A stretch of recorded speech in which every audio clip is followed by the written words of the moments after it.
Aloha, this is Skye, the Soulful Progressive with FNN-Feminist News Network, the feminist news that's right for you. Welcome to Skye in the Pagoda Room, giving you that soulful news you need. Yes, indeed. And if you haven't told a friend to like and subscribe to that soulful news, you better tell them where to get it, because I know we're with it. Oh, yeah. So, what do I want to talk to you about today? What is going on? The MLK NBC lost tapes. Woo! The interview 11 months before his assassination and murder. Now, he talks some serious stuff. So we know we're going to break this down into more than one. But right now, I'm going to talk about what stood out the most for me in this interview.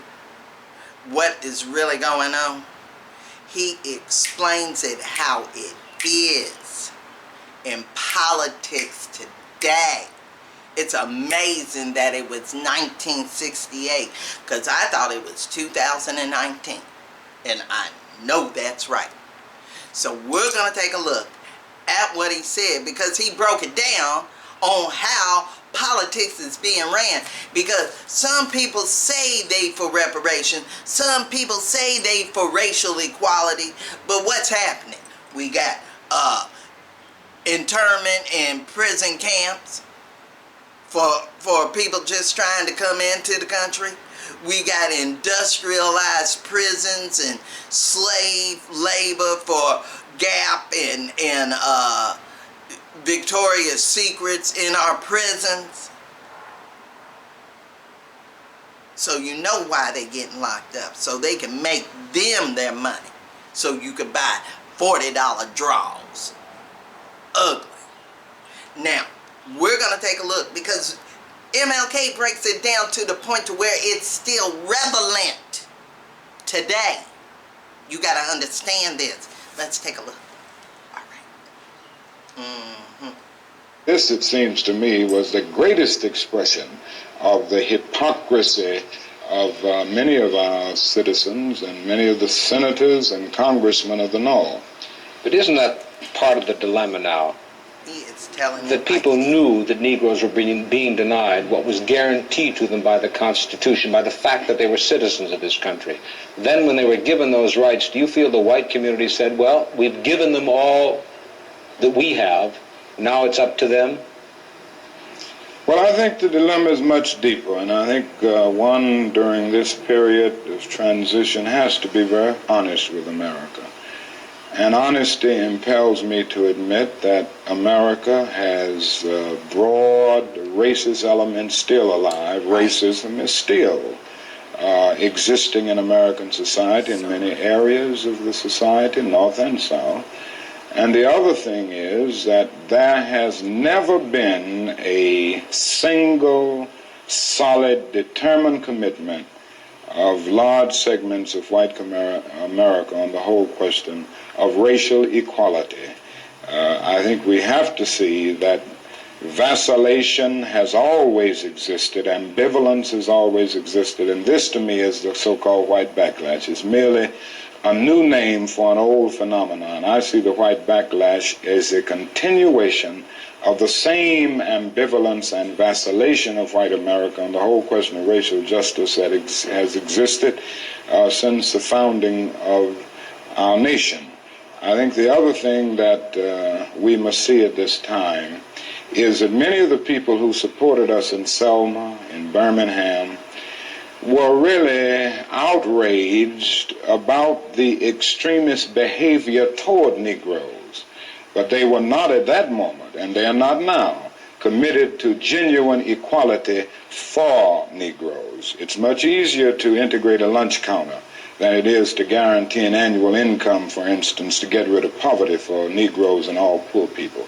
It's much easier to integrate a bus than it is to make genuine integration a reality and quality education a reality in our schools. It's much easier to integrate even a public park than it is to get rid of slums. And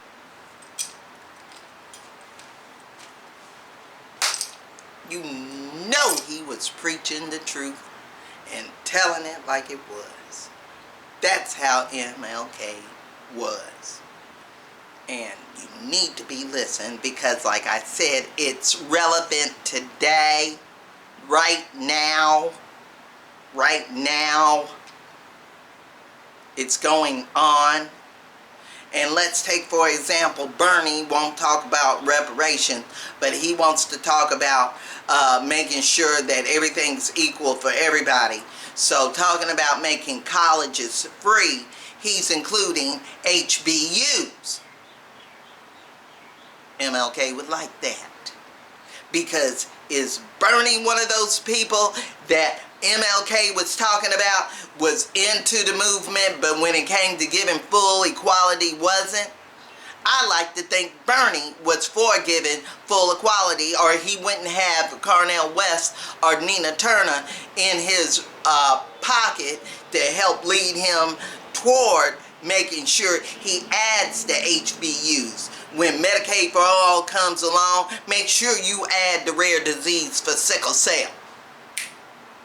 And rare disease for people of color and brown people like pheochromocytoma, which I am a survivor of. Alright. Yeah. And it is important to understand that what this man said still rings true today. And if you agree with that, leave comments below and let me know. Because I shouldn't have to say no more. I shouldn't have to say no more. He said it. He spoke it.